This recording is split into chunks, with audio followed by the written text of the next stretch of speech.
Ito po ang magiging topic natin for today. Lenny, tatakbong presidente, di umano. Oh, yan na. Alam na natin. Lenny versus Sara. Oh, pag-usapan natin yan mamaya lang. Pangalawa, nabuking ang testigo dahil sa painting.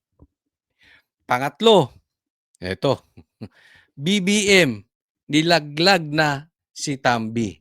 Ito, malapit na to ha. Matagal ko na pong sinasabi yan. Mangyayari yan. At unti-unti na po. Mamaya pag-uusapan natin dahil may naririnig na naman ako. O galing sa ating nangyayari naman po lahat ng mga ating binabanggit. Nangyari na po. Ha? O eto, meron na naman ako nadinig sa ating intel. Pag-usapan natin mamaya.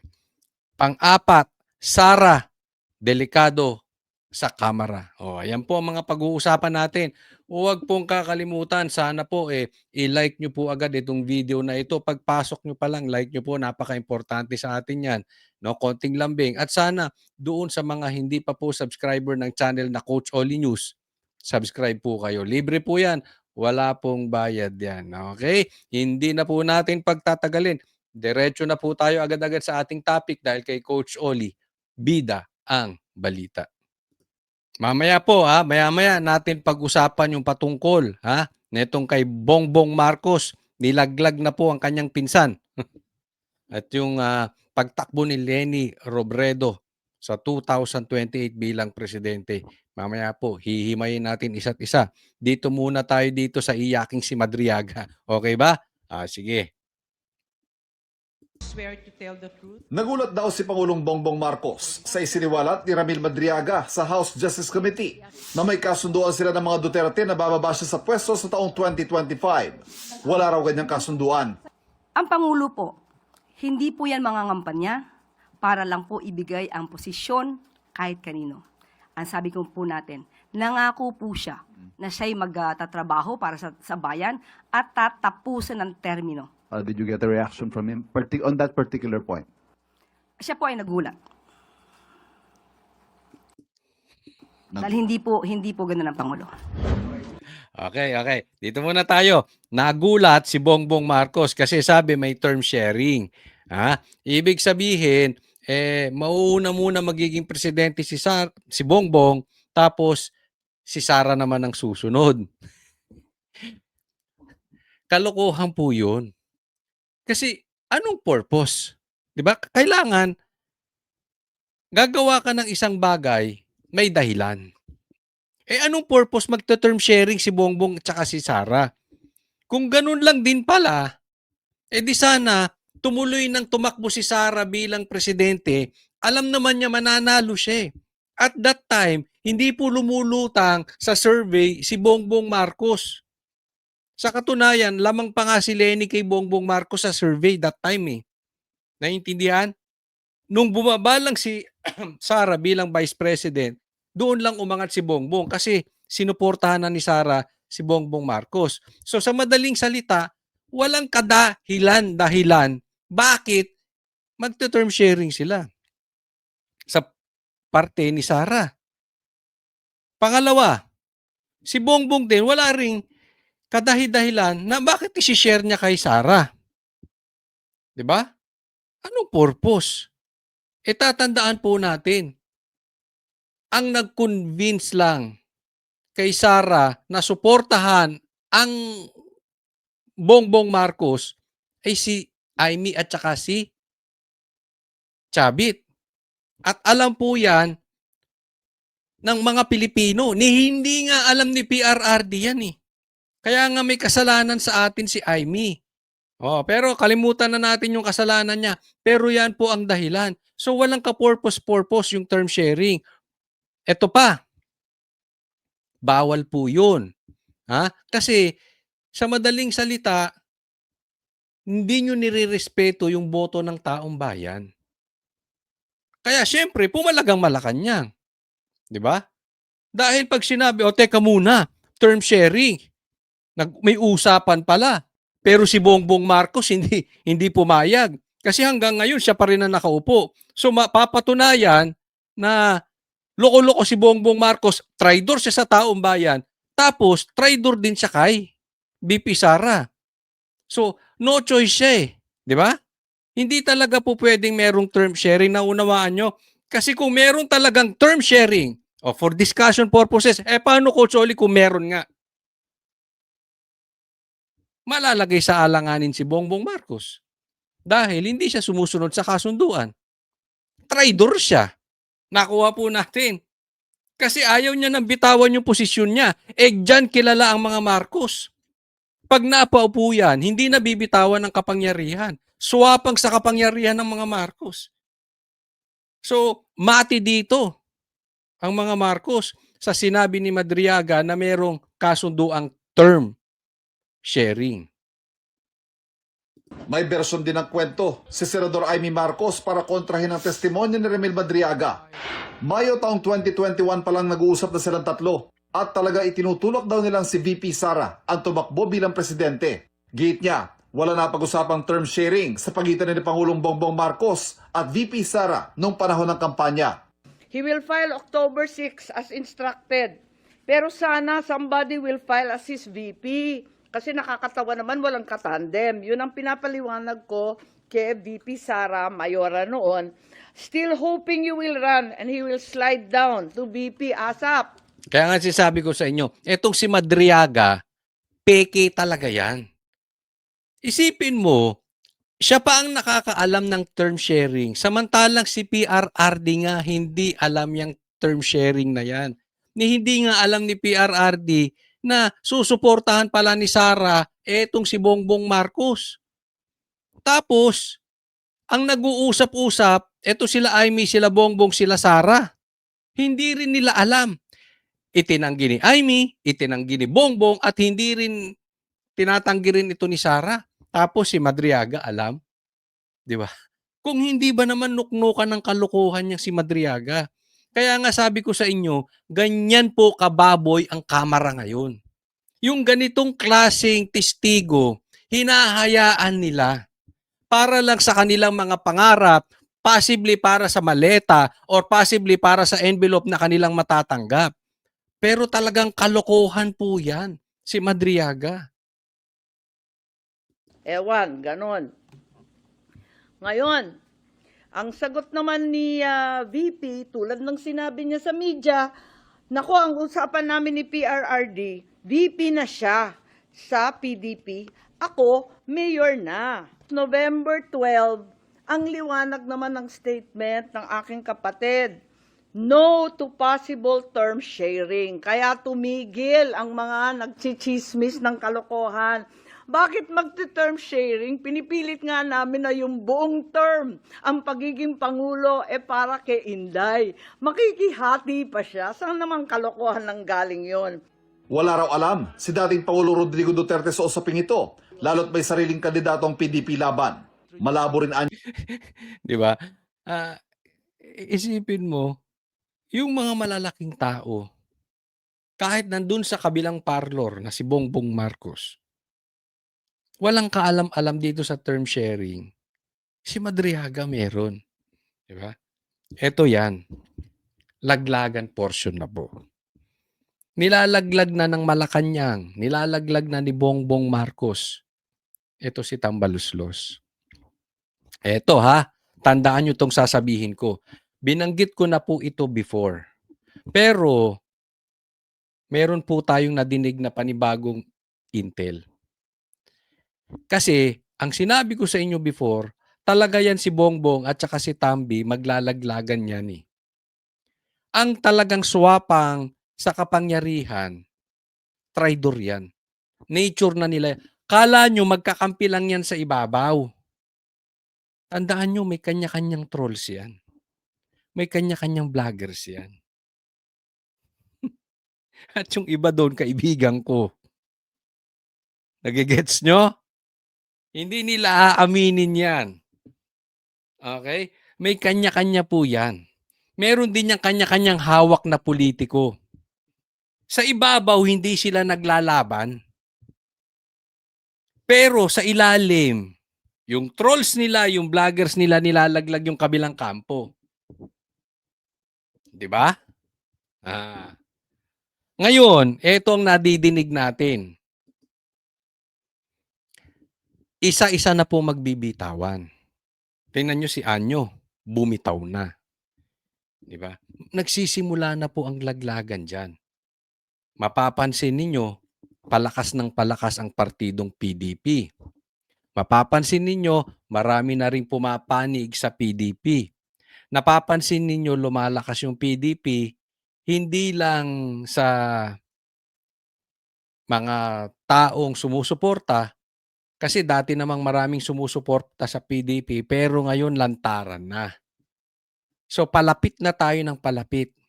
At meron pang malapit ng magbitaw. Oh, hindi lang si Anyo, masusundan pa yan. At magsusunod-sunod-sunod po yan. Kaya nga, nandito tayo doon sa magandang part. Let's enjoy it. Kasi this is what we call laglagan time. Mapapansin ninyo, hindi lang sa politiko, pati sa vloggers nagririgo doon na. Kasi pag masyado ng magulo, it means malapit na tayo sa tagumpay. Hindi ko po, uulitin ko, hindi ko po sinusuportahan ang manggugulo sa gobyerno. Hindi po yun.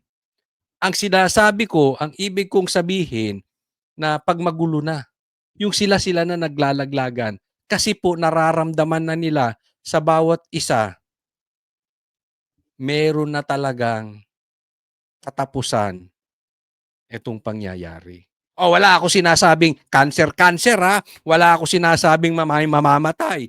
Wala po tayong sinasabing ganyan. Pero naaamoy na nung mga politiko, even yung mga secretaries, yung mga kakampi, meron ng katapusan. Kaya antayin lang po natin. Hindi kailangan magmadali. Kung may mamamatay, hindi to grave threat ha. Ang punto lang natin, kung may cancer, merong may cancer. Kung walang cancer, edi walang cancer. Nakukuha nyo. Kayo nang bahala. Just read between the lines. Alright? Malabo rin anya ang kwento ng Madriaga na November 21 nabuo ang BBM Sara Tandem. Bongbong, Pangulong Marcos, alam mo ang katotohanan. Andun ka. Magkasama tayo. Kung hindi mo ito ipinag-uutos, walang dahilan para hindi mo itama ang kasinungalingan na ito. Huwag mong konsintihin ang mga politikong ginagamit ang sinungaling na si Madriaga. Yon. So, eto si Madriaga, bata ito ng Kamara. Maraming ang nagsasabi, ito ay script ni Trillanes. Ito talaga si Trillanes, di umano ay salot sa ating bansa. Magdidemanda na naman niya si Trillanes. May demanda ako kay Trillanes. Nako, dadagdagan na naman ito si Trillanes yung demanda. Pero bahala ka sa buhay mo. Kasi wala talagang nadulot na mabuti yan si Trillanes eh. Para yung, alam mo yung igit mong kaibigan. yung tai-tai mong kaibigan na wala na lang gagawin kung hindi kainggitan ka. So, maggagawa na lang guguluhin ng guguluhin kasi irrelevant. Kaya nga bulong ng bulong, yan ang naging kasangkapan dyan sa ICC. Yan din ang naging kasangkapan dito sa panggugulo na to. Kaya nga, iingat tayo. Ano po ba ang kaalaman ni Senator Amy Marcos sa katotohanan? Hindi po ba dapat lumabas talaga ang katotohanan at madinig natin kung anong dapat sabihin ng sino mang witness? So wala makakapaghusga ngayon kung ano ang katotohanan at kung anong kasinungalingan. Ang gulo mong kausap, Claire. Ang sinasabi ni Amy Marcos, sabi niya, kung ikaw, Marcos, Bongbong, President Bongbong, sabi pa nga niya, kung ikaw ay may kagagawan dito kay Madriaga, sabihin mo ang totoo. Alam mong hindi yan. Tapos sinasabi ni Claire, di ba dapat kailangan pagsalitain mo yan? Kasi witness yan. Tanga ka ba? Inamin mo na nga na walang kinalaman, ha, ang Malacanang diyan sa term sharing. So inaamin nyo, sinungaling si Madriaga. Yun ang punto ni Amy. Alam mong sinungaling yan eh. Huwag ka magpagamit dyan. Yun po ang punto. Hindi ata naiintindihan ni Claire. Inamin nyo na nga. Hindi naman nabago ayon sa palasyo ang sinabi ni Madriaga na may banta sa buhay ng Pangulo o ang pagsabotahe sa kanyang administrasyon bilang bahagi ng plano sakaling hindi matupad ang kasunduang term sharing. Ipinaubaya na ito ng palasyo sa NBI. Teka, eto yan ha. At ang gulo-gulo, bakit pa? Ba't papaabutin pa sa NBI? Di ba? Alam naman natin kakampi nyo yan. Inaamin nyo nga. Ang gulo-gulo nyo naman eh. Bakit hindi tayo mag-focus doon sa ikakaluwag ng buhay ng mga Pilipino? Pinaiikot-ikot nyo lang eh. Sabi ko nga sa inyo, yan si Madriaga, bata yan ni Tambaluslos. Bata yan sa kamara eh. Kaya nga isinalang yan dahil talagang mainit ang tandaan nyo po, maraming nakatanggap ng maleta, envelope sa kamara. Sinabi riyan din ni Lebiste, lagpas kalahati dyan magnanakaw. So ayaw nila maging presidente si Sara. Kaya nga sinisiraan ni Madriaga. So, eto si Marcos, nilalaglag niya na itong bata ng kamara pero hindi pahalata. Kaya lang doon, hindi niya na pwedeng hindi itatanggi yung term sharing. Naiintindihan po natin yung nangyayari ngayon. Yan po yung sinasabi ko sa inyo na hirap na silang palusutan ito. Hirap na silang ipaliwanag ito. Kasi nga, kahit ikaw, isipin nyo na lang, ikaw vlogger ka ni Bongbong Marcos. Ang hirap mo siyang ipagtanggol. Tama, mali? Mahihirapan ka talaga ipagtanggol yan. Pag pinagtanggol mo ng pinagtanggol yan, lalabas, bayaran ka. Bakit? Kasi binabaluktot mo yung totoo. Tingnan mo yung mga senador. Yung mga senador na hindi iniimbestigahan yung mga konektado sa maleta. Yung mga testigo na 18 Marines, papansinin nyo, ayaw papuntahin sa Blue Ribbon. Nino? Nung nasa majority. Kitang-kita po ninyo, mahahalata, masisira ang kredibilidad pag pinagtanggol. Kasi very obvious eh. Hindi naman po simpleng nakawan yung nangyayari. Kaya nga, litong-lito na sila sa madaling salita kung paano lulusutan ito. Kaya nagkakagulo eh. Yan yung sinasabi natin na mauuwi ito at doon na nga nangyayari na uuwi na sa laglagan. Pinalaga naman ng palasyo ang pahayag ng bise kung saan sinabi niyang bigo ang pamahalaan na tugunan ng pangangailangan ng publiko sa gitna ng kasalukuyang price crisis sa langis ay dahil ginagamit anya ang pondo ng bayan para sa pamumulitika. Ito ang mahirap sa hindi nag-aaral, hindi nagbabasa, hindi inaalam kung ano ba ang katotohanan. The brain that doesn't feed itself, eats itself. Sa madaling salita, ang ibig sabihin ni Claire, yung utak na hindi mo ginagamit, kinakalawang. Kasi ang punto, sinabi ni Sara, etong gobyerno, kaya hindi maayos-ayos ang problema natin dito sa inflation, dito sa langis, kasi ginagamit yung pera sa pangsariling kapakanan. Okay.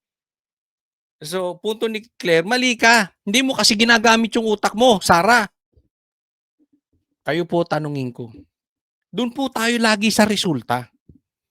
Kasi magtatalo tayo eh. Sasabihin, Coach Oli, kaya mo lang nasasabi yan kasi maka-DDS ka. Hindi po ganyan ang side. Diba? Ikaw, kahit pula ka, Kahit pinklawang ka, kahit DDS ka, eto, tanong ko sa inyong lahat. May nangyayari ba dito sa problema natin sa langis? May nangyayari ba yung problema natin sa ghost projects? May resulta ba?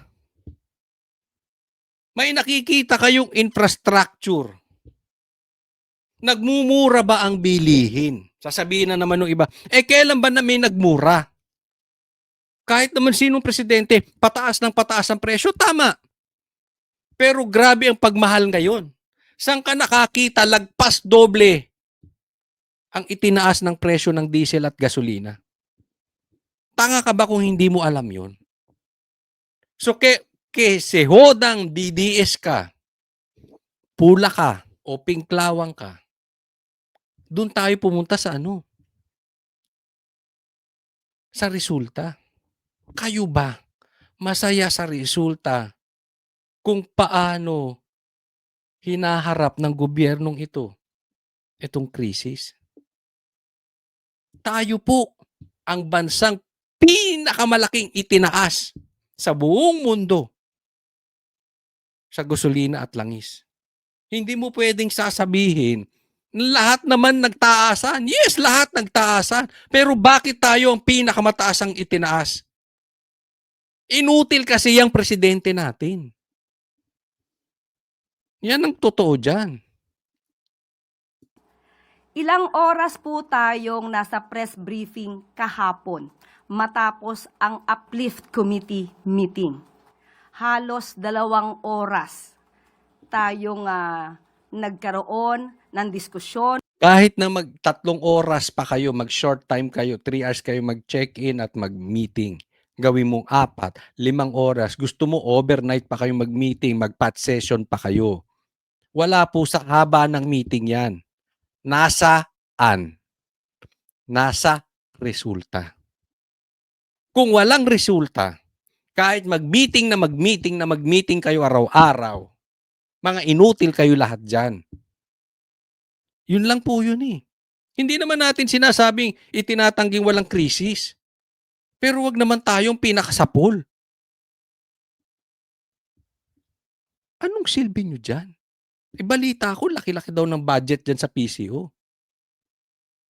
Gamitin nyo naman yung utak ninyo. Kung ano ang tulong ng gobyerno, ano ang maaari pang ibigay na benefits sa ating mga kababayan. Huwag niya pong ipahid ang mga issue ng accountability and transparency dahil may sarili po siyang issue ngayon na dapat niyang kaharapin. Di ba? Clown. We have a president na clown. Meron akong kaklaseng adik, ganyan eh. Parang tanga lang.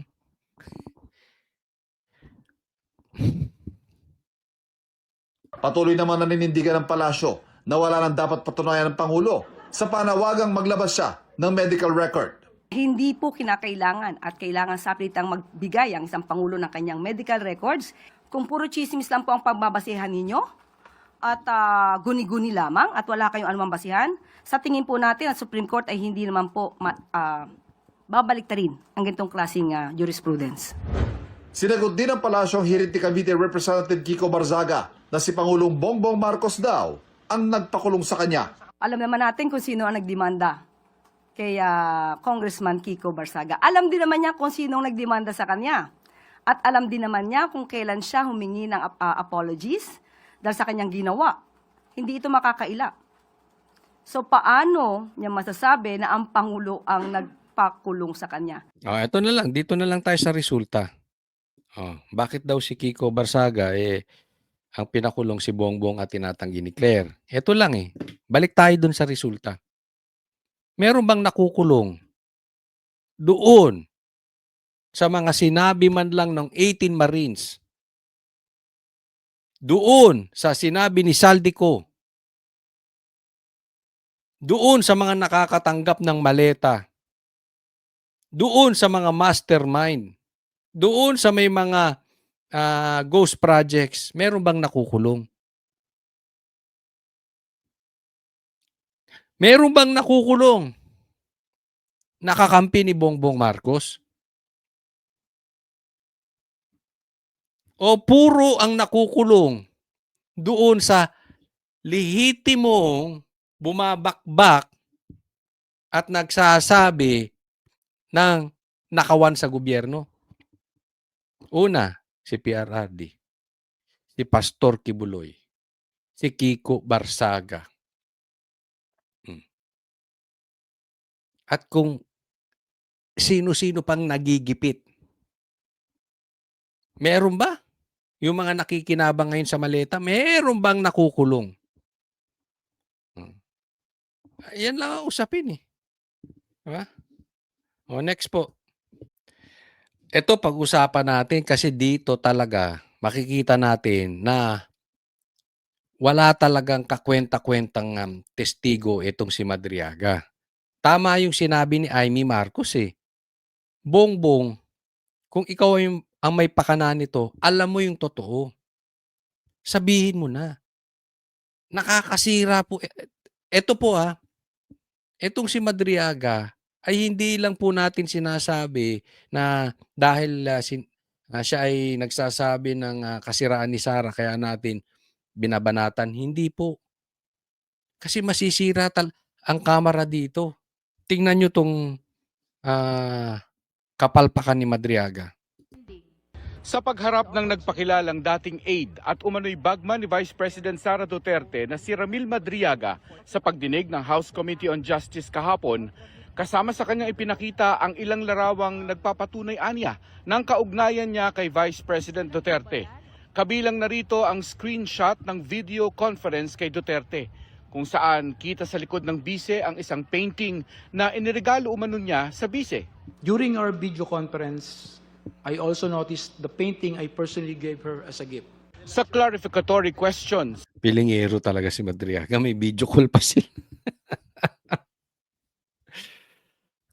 na mga mambabatas, sabi pa ni Madriaga, gawa raw ng estudyanteng kanyang pinag-aral ang naturang painting. Nagregalo po ako sa kanya ng isang painting niya na ginawa po ng isang scholar ko sa Laguna. May mga scholars po ako sa Laguna. May isa po talagang talented fine arts. Ay nako. So ang punto niya rito, siya yung nagregalo ng painting kay Sara. Yari ka dito. Pinagawa ko po ng painting na yan. Tapos kinuha po ng Presidential Security Group sa bahay sa Laguna. Presidential Security Group. Baka itanggi ka ng Presidential Security Group. Di ba? Dapat nasa listahan ka. May ID ka man lang kung member ka ng PSG. Pero ang claim na ito ni Madriaga kine-question ng tanyag na artist mula sa Davao na si Tanya Gaisano Lee. Sa isang pahayag, sabi ni Lee, iniregalo niya ang painting na ito sa bise noong 2020. Ngayon, credit grabber ka. Hindi naman ikaw nagregalo. Meron ba tayong mga kaibigan ganyan, yung credit grabber. Oo, dapat para sa iyo di ba? Pero hindi naman ikaw nagbigay. Pati yung pagbibigay ng painting, inako mo. 2021, noong mayor pa siya ng Davao. Aniya, anumang pahayag na salungat dito'y walang katotohanan. Iginiit din ni Lee na siya ay taga Davao at hindi taga Laguna. Hindi rin aniya siya scholar. Ang naturang painting makikita sa post ng mga likha ni Lee noong 2021. Kung ikukumpara sa screenshot na ipinresenta sa pagdinig, kita ang pagkakapareho ng mga ito. Kita mo? Na-post pa sa social media nung nagbigay ng painting kay Sara. 'Di ba? Ganyang kalokohan itong si Madriaga. Sabi ko sa inyo, ito ay hindi lang simpleng witness. Tatandaan po natin ugali ito ng kampo ni Trillanes na ang tinutulak si Risa Ontiveros tumakbong presidente. Tandaan nyo po, si Risa tanim witness din. 'Di ba? Meron din siyang binayaran di umano ng mga witnesses para bumaligtad. Nasa dugo na nila yan. Ha? Etong mga pinklawan, etong lahi. Sabihin na natin, itong lahi nila Trillanes. Mahilig talagang magmanipula ng mga witnesses. Kasi diyan pa lang, malaki pong kalukuhan. Hindi po yan nagkataon lang na nakalimutan. Parang ganun. O sumablay na araw at hindi nakakalimutan, naalala. Diba? Hindi ganun eh. Kung saan sila lugar nakita, hindi. Ito painting. Imposibleng makalimutan mo na hindi ikaw nagbigay. Kaya nga sabi ko sa inyo, itong kamera na ito, ganyang kababoy. Etong mga sila Ridon, sila Abante, sila pangalanan na natin itong si Luis Tro na nagtago ng asawang rapist di umano, pinapaniwalaan si Madriaga. Sa madaling salita, magkakasabwat sila dyan. At wala man lang sa konting katotohanan ito si Madriaga. Ni walang kaduda-dudang tanim. Kasi pwede namang hindi alam ito ng mga kongresista eh. Ako sa tingin ko, may mga ganun eh. Posibleng hindi mo alam na nagsisinungaling. But this one, itong si Madriaga, this is very, very obvious. Imposibleng hindi nila alam na nagsisinungaling. Kaya lang ginagamit, ganyan na po sila kababoy. Ang naturang painting shinare din ni Duterte sa isang Facebook post noong 2021 kung saan katabi niya ang naturang painting. Sinusubukan pa ng GMA News na makuha ang panig ng kampo ni Madriaga. Alam mo, ang ginawa siguro nila to, nila Madriaga, chinek yung Facebook ni Sara, ni BP Sara, tapos okay, may painting. So, sige, sabihin mo, ikaw ang nagregalo niyan. Yari, lumutang yung nagregalo. Tapos ka dyan.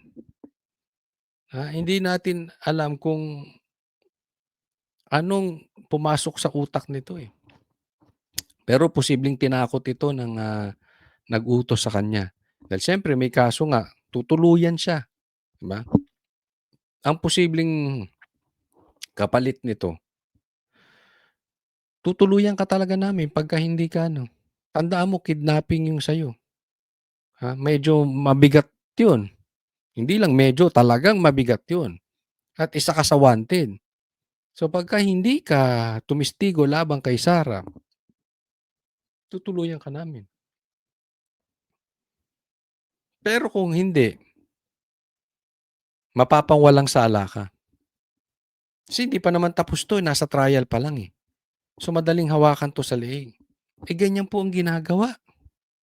Yan ang style nila, di ba? Tatakutin ka, tatakutin. Lalo na yung merong mga bagahe. Pag may bagahe ka, takot ka sa kaso dahil yun nga, meron kang dala-dala, bagahe. Susunod ka sa mga ito. Napapansin nyo? Maraming congressman tahimik lang. Maraming senador tahimik ngayon. Bakit? Meron din kalukuhan eh. Tingnan nyo nangyari sa Bilyar. Tumahimik. Bakit? May problema yung kanyang negosyo eh. May bagahe din eh. Lalo to. So, naipit siya. But, sige. Tumaya ka dyan eh. Pagdating mo 2028, tapos ka. Next po. Ito, pag-usapan natin yung pagtakbo ni Leni bilang presidente sa 2028. Sinimulan na at eto na. Kinakargahan na nila. And then this week we'll try to come out with the preference. But for the first time, we're probably going to publish something. The big chunk This of is presidential election preference. for 2020. Kung yung preference sa 2028 presidential election. A big chunk of the surveys commission, but Survey ito, pag-usapan natin. the parts that we can now share are quite telling. No? For example, the vice president's numbers went down for the first time in 4 quarters. Okay. No. Si Ating, yan, yan na nga. Atat ka. Banata mo na si Sara. Atat na atat eh. Yan na nga, yan na nga, yan na nga. Sige, yan na. Sige. Ano ba sinasabi niya? Bumaba sa survey si Sara. No, this is for 2028 Okta Research. preference. The number 2 is not anymore a universe away. Okay, the number 2 person is now just what 9 between 9 to 12 points away na. So yung gap nagnarrow na po, and just in 1 quarter. So we'll come out with a more systematized report next week na siguro. Yan, okay. Ito na yan, ito na. Okay, ito optics niyan. Ito gusto nilang palabasin dito. Ito naratibo diyan. Si Sara bumaba sa survey. Tapos yung pangalawa tumaas. Which is si Lenny. Bumaba si Sara, si Lenny tumaas. At ang distansya nila ay 9 to 12% na lang. Anong ibig sabihin? Yung nangyayari sa impeachment na ginagawa sa Kamara ay bibigyan nila ng optics, mind conditioning na bagamat alam nating lahat na si Sara ay hindi mai-impeach kasi pagdating sa Senado wala silang numero. Pero bumababa na. Kasi nakikita na ng taong bayan ang kasiraan at ang kabulukan ni BP Sara. Ganyan po ang optics na gusto nilang palabasin. Nakikita na po natin. Yan naman ang sinasabi nila eh. Malayo pa yan. Kaya nga may impeachment. Diba? Sagutin ni Sara. At pag lumabas ang baho niyan, pwede pang matalo si Sara. Yan na, minamind conditioning na tayo. At hindi ito malayo sa katotohanan dahil may problema tayo sa COMELEC. Pagdating sa 2028, kunwari lang, magkadikit sila sa survey. Tapos papasok na si Garci. Yang Garcia na yan sa 2028 as COMELEC. Tapos tayo. Tandaan po natin, ang dami nating naging problema sa COMELEC. Hindi nila maitatanggi yan. Ang daming overvotes. Doon pa lang hindi na nila mapaliwanag. Si Bam Aquino at saka si Kiko na wala naman sa survey biglang nanalo. Kahit nga ata sila Tito Soto, sila Lacson wala sa survey. Ha? Yung mga PDP nasa survey biglang nawala. Si Bong Revilla na nasa survey biglang nawala. Naiintindihan po natin. This is optics. And at the same time, mind conditioning. Kinikondisyon ang taong bayan. Eto na. Kaya ako naniniwala, papatakbuhin nila si Lenny talaga. At tatakbo yan. Mamaya, ipaliwanag natin. Siguro, ma'am. Sir, when you say yung number 2, should I guess who that is? How many it's VP syllables? Lenny. Yeah, I mean Mayor Lenny. Mayor Lenny's gap with the vice president has narrowed. 9 to 12 percentage points difference na lang. Yeah. So this is what's happening, and these are significant changes because her numbers hardly changed for a whole year. She's been, been stagnant. Yes, sir. Not Yes, sir. moving. Pero sir, for Yan ha. For the whole year, hindi gumagalaw yung survey. Ngayon, biglang gumalaw. Diba? Kaya alam mo, opinion ko rito, eto na yan. Kasi, maraming nagsasabi, bibihira kasi yung tumakbong presidente na nakabawi. At maraming nagsasabi na si Lenny ay hindi daw tatakbo kasi natalo na siya sa presidential election. Posibleng tama yung ganong opinion. Pero sa akin, ito ang aking opinion. Posibleng wala sa isip ni Lenny ngayon.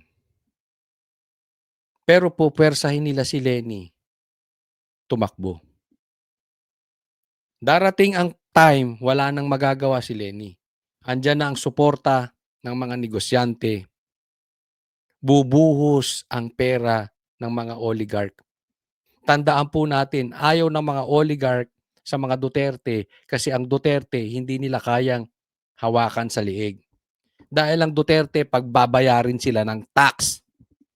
Sisingilin sila ng tax. Hindi nila mahahawakan sa liig. Babaha ng pera dyan. At pag andyan dyan na pera, mahihirapang tanggihan iyan ni Lenny. Lalong-lalo na pag nakasubo na yung survey. At alam natin na andyan nga ang COMELEC. The temptation is too much. Nakukuha po natin. Kasi hindi naman po lingid sa ating lahat. Even ako, I admit, ang pinakamalakas na posibleng makalaban ni Lenny ay ni BP Sara ay si Tulfo or si Lenny. Si Tulfo umayaw na. At hindi talaga tatakbo yun. Kaya ang natitira na lang si Lenny. So gagawin na lang lahat paano patatakbuhin yan. Naiintindihan? Kaya ako, naniniwala ako, malaking porsyento tatakbo yan as president sa 2028. Kayo ba? Ayun, matanong ko kayo. Sa tingin ninyo tatakbo to si Lenny sa 2028? Lagay nyo dyan sa comment section. Pero sabihin ng iba, Coach Oli, hindi naman mananalo yan. Malayo. Yes, naniniwala ako sa inyo. Malabong manalo si Lenny. Kahit nga doblehin ang boto ni Lenny, hindi yan naabot sa boto ni Sara. Kung patas ang laban. Kung walang mind conditioning galing sa survey. Kung walang pangingialam ng COMELEC. Tatandaan po natin. Bumabaha ng pera ngayon. Papansin nyo, grabe na ang korupsyon sa Pilipinas. And yet, ang daming tahimik na sundalo, ang daming tahimik na congressman, ang daming tahimik na senador. Diyan pa lang makikita ninyo, bumabaha ang pera. Meron pang troll army yan eh. Sinabi ng mga Marines yan, nagbabayad ng trolls yan, hinahatiran nila. Even media, mukhang pera. Mainstream media, bayad. Naiintindihan natin. So kung patas ang laban, alam natin walang binatbat to si Lenny. But remember this, hindi lalaban ng patas yung mga yan. Reference lang para may clarity tayo. Kung 9 to 12 percentage points difference lang for your last survey, the previous survey, ano po yung gap noon? That was double digits. So ang punto dito, kung ngayon, konti na lang ang gap, dati ba ilan? Malaki, kasi double digits. Ngayon, nasa single na, nasa 9%. So, in short, humihina si Sara. Ito, tanong. Humihina ba si Sara or lumalakas si Lenny? Abangan natin yung sagot. Yeah, I mean it was double digits for most of the year, for most of 2025. For this for Mayor Lenny in particular. Pero hindi kaya dahil sinasabi lagi ni Lenny, she's not interested in running. Consistent siya doon.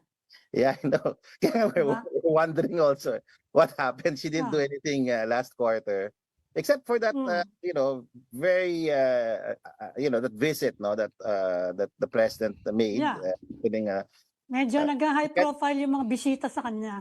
And then, siguro, kay President, President Marcos visiting her in, in Bicol. Naga, yeah. Was the only big event actually that happened. And so, ang pinupunto niya dyan, bakit daw biglang lumakas si Lenny? Kasi daw dinadalaw daw siya ng mga malalaking tao. At isa sa pinakamalaking tao na dumalaw sa kanya si Marcos. So, yan ang sinasabi nila na dahilan. Ito mga political analyst. Mga magagaling sa politika di umano. Ako, sasabihin ko sa inyo, hindi ako magaling. Pero sa katunayan, yung pagdalaw ni Bongbong Marcos kay Leni, hindi yun dahilan para tumaas sa survey si Leni. Yung iba nga, dumidistansya na kay Bongbong. Alam nyo ba kung gaano nakabaho ang pangalan ni Bongbong Marcos? Yung iba nga politiko, umaalis na sa kampo ni Bongbong. Dumidistansya na doon sa magpinsan. Dahil pag dumikit ka sa magnanakaw, alam po nating lahat yan. Kakasiraan mo yan. Sa tingin mo yung mga lihitimo na supporters ni Leni natutuwa dahil dumikit siya, dinalaw siya ni Bongbong? I don't think so. O kayo ba, yung mga dating Leni dito, sa tingin ninyo, yung mga dating Pinklawan, sa tingin ninyo natutuwa kayo, dinalaw sila na magnanakaw? Eh ang Pinklawan, sinusuka dati ang Marcos. But it could be a confluence of other factors. We have to study Yeah. this. So you have to ask as well whether is she gaining supporters or is the front runner losing supporters? That has to be determined pa. Yeah. But Yeah. I think to a great extent she's gaining supporters. I don't know if it's because supporters of the front runner, which is the Vice President Duterte, is moving out that very much. Ito, okay. Ang sinasabi dito, ang tanong po ay, bakit lumiit yung gap ng distansya ni Sara sa survey kay Leni? Bumaba ba si Sara o tumaas sa ang suporta at sa survey si Leni? Ang punto niya ay tumaas si Leni. Kaya lumiit yung distansya, no? Pero hindi rin niya sigurado kung tumaas si Leni or bumaba din si Sara. Pero sa kanyang pagkakahimay, as of today, tumataas si Leni. So alam na, kikita na natin yung build up. Gaining momentum. Mamaya magsasalita na si Lamas. Tingnan, abangan nyo yan. Yang Llamas na yan, magsasalita yan. Kita nyo, gaining momentum na si gaining momentum na si Leni. Magsisimula na nila yung mind conditioning. Marami pang mangyayari. At pag binabuksan yung bank account ni Sara, mauungusan na ni Leni.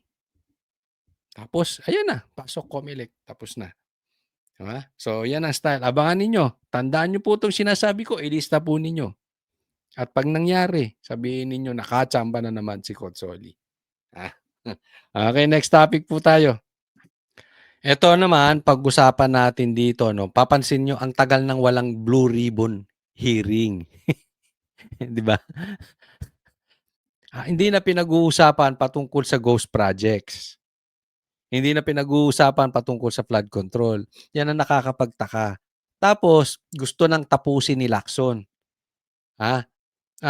Gusto nang gumawa ng partial report. Ang problema, wala namang gustong pumirma nung kanyang partial report na ginagawa. Bakit? Pag-usapan natin. Noong January 19 pa, isinagawa ng Senate Blue Ribbon Committee ang huling pagdinig nito tungkol sa anomalya umano sa mga flood control project. Pero makalipas ang halos 3 buwan, aapat pa lang sa mga miyembro ng committee. Apat pa lang. Parang kayo-kayo lang yung nagpumirma. Walang gustong sumuporta. Oo. Ang pumipirma sa partial report na naglalaman ng mga findings at rekomendasyon nito.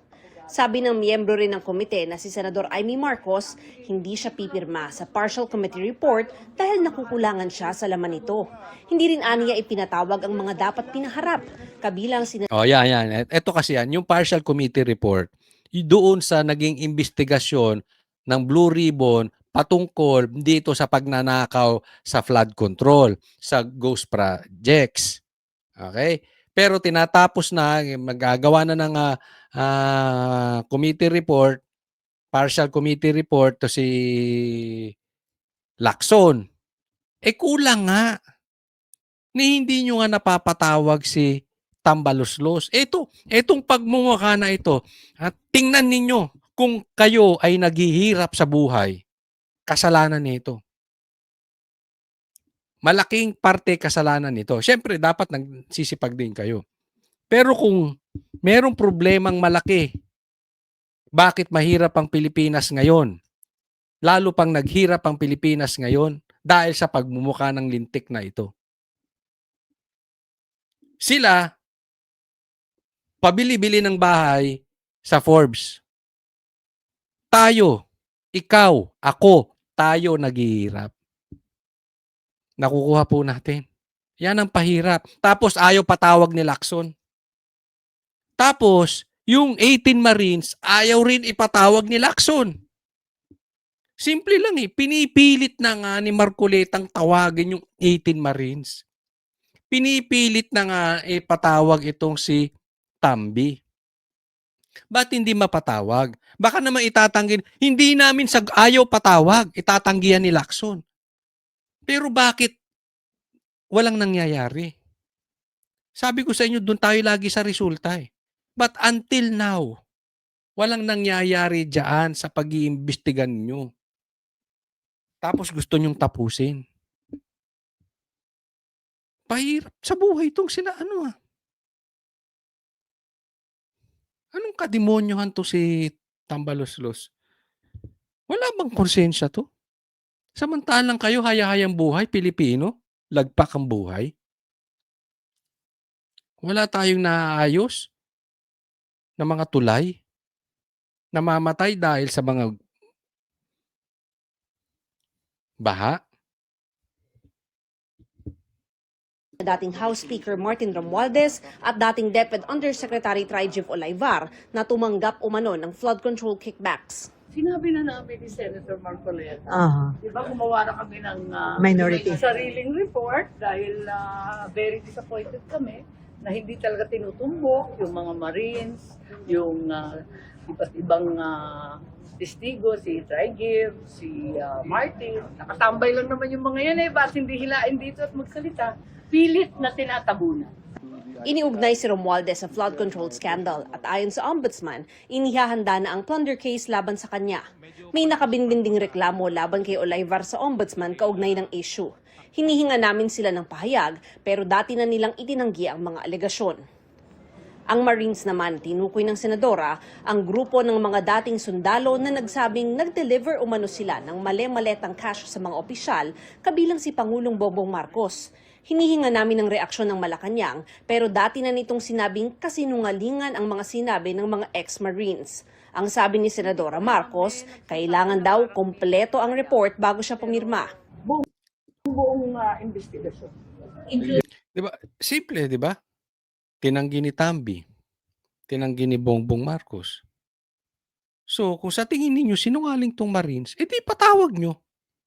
Halimbawa ako Kunwari ako si Marcos. Ako si Tambi.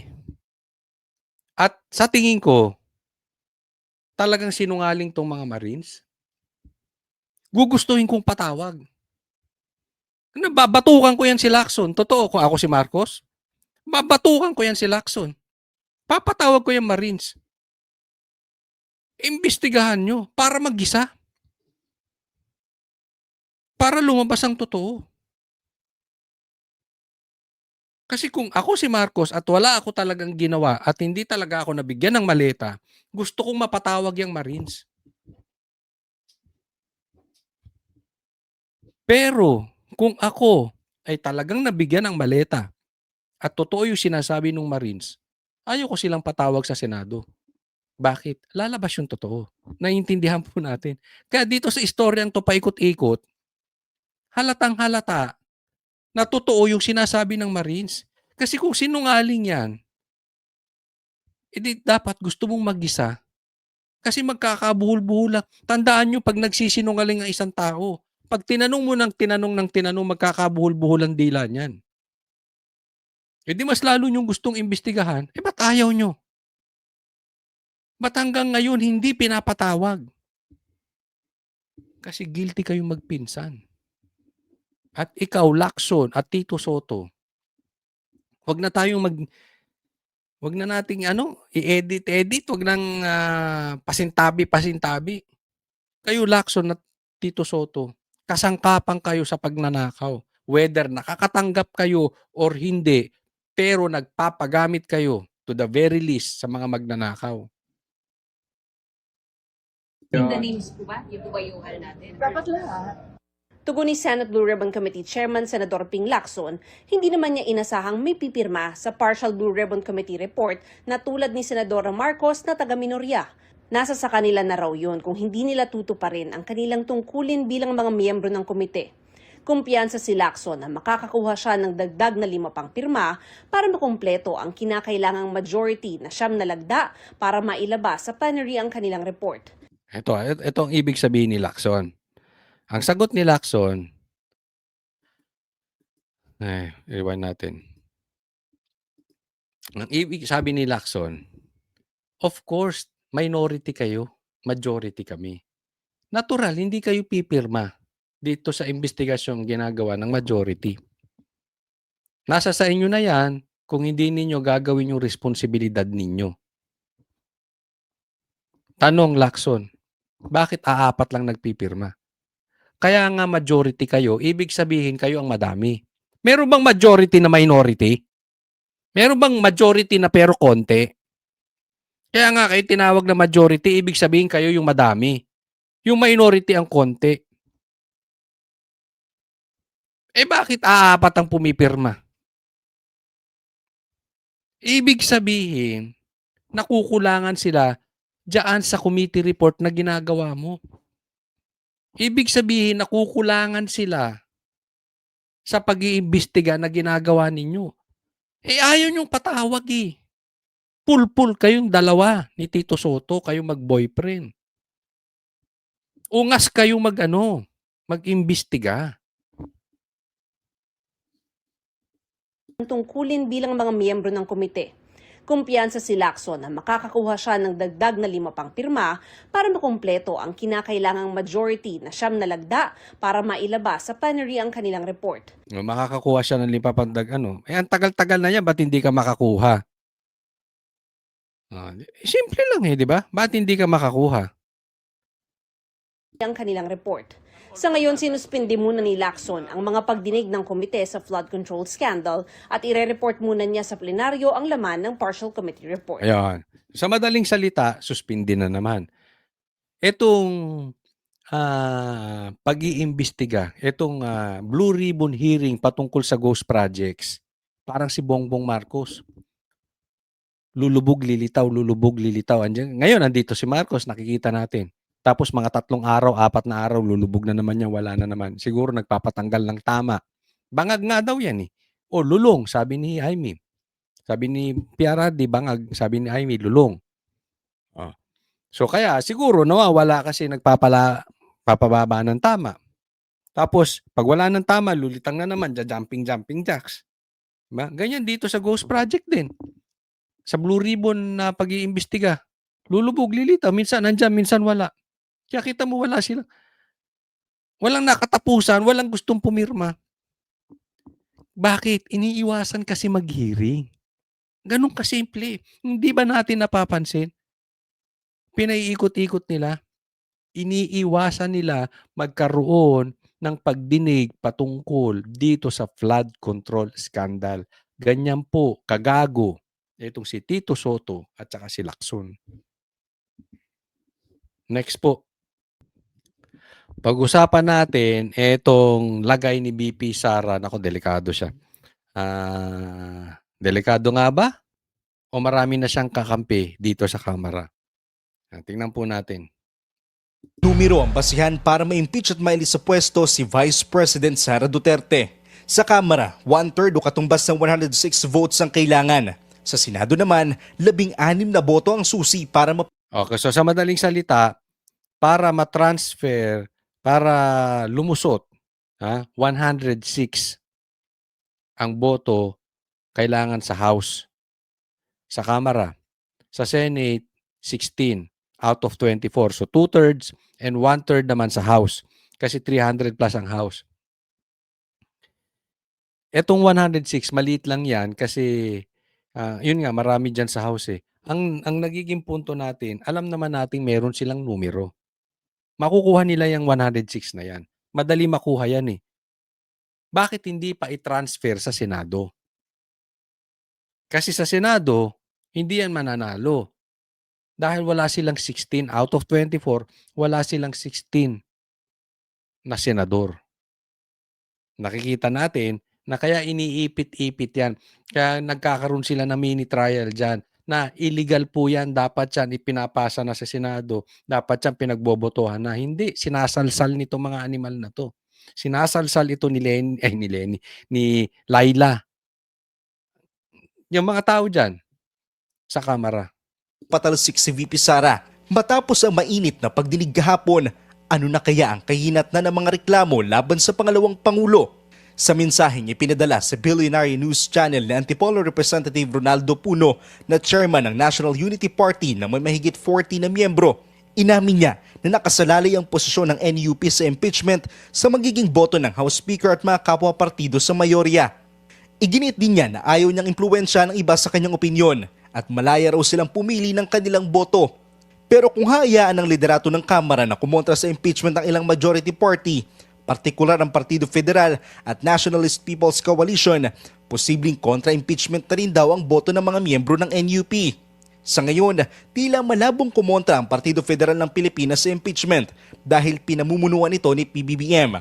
Ang Nationalist People's Coalition naman ay kay Senate President Tito Soto na wala pang malinaw na panig sa impeachment pero gusto niyang umusad ito. Base sa numero ng mga partido sa Kamara, kung maimpluwensya ng boto ng NUP sa boto ng mayorya, tila malinaw ng dihado ang bise. Ang lakas CMD kasi na pinamumunuan ni Martin Romualdez ay may nasa mahigit 70 na miyembro. Ang Partido Federal naman ni PBBM at NPC ay kapwa may mahigit 40. Kung susuma. So, pag sinilip natin, yung partido ni Tambi at yung partido ng Lakas CMD, yung Partido Federal ni Bongbong Marcos at saka itong NUP, 40 na. So, pag inad natin yan, nasa 150, 106 lang ang kailangan. So, wag na natin paikot-ikutin, meron talagang numero yan. Hindi naman dito issue kung talagang may ginawang kasalanan yan eh. Diba? Malakas po talaga, hawak sa liig ni Tambaluslos, ikaw ba naman mamigay dyan ng maleta? Diba? Ikaw ba naman mamigay dyan ng envelope? Malakas ka talaga dyan. Diba? Sinabi ni Chanco last year, yung mga pumirma para pabor sa impeachment, nakatanggap. Syempre, ngayon din, natural, ganun pa rin yun. Yung pipirma na para sa impeachment, makakatanggap din. So, alam naman natin may numero. Kaya nga tapusin nyo na. Move on na. Kayong Kamara, Laila, Luistro, wag nyo nang salsalin. Move on na kayo. Hilig nyo magsalsal eh. Diba? Dalhin nyo na. Tapos na. Okay na yan. Dali na sa Senado. 40. Kung susumahin, lagpas na ito sa sapat na bilang para ma-impeach si VP Sara sa Kamara. Para sa agenda, Isaiah Mirafuentes. Kaya nga abang-abang na lang tayo dito dahil alam naman natin walang mapapatunguhan itong dito sa investigasyon ng Kamara. Kaya lang ang nakakalungkot dyan talagang binababoy nila. Wala man lang sila makuhang lehitimong testigo man lang na magkakaroon ng sana man lang saysay kasi nasasayang yung oras ng Kamara. Ang layo sa katotohanan nitong si Madriaga, halatang-halata na gusto lang talagang babuyan ng Duterte. So ganyan na po ang kalagayan ng Kamara natin. Sobrang baba na ng karakter ng mga politiko natin, especially diyan sa Kamara. So hindi ko alam kung ano pang solusyon mangyayari sa Pilipinas kung ganito na ang quality ng ating mga leaders. But tayo po, pinapangako natin, hindi tayo gagaya sa ibang vloggers na paiba-iba. Doon lang tayo sa tama. Nakikita naman yun.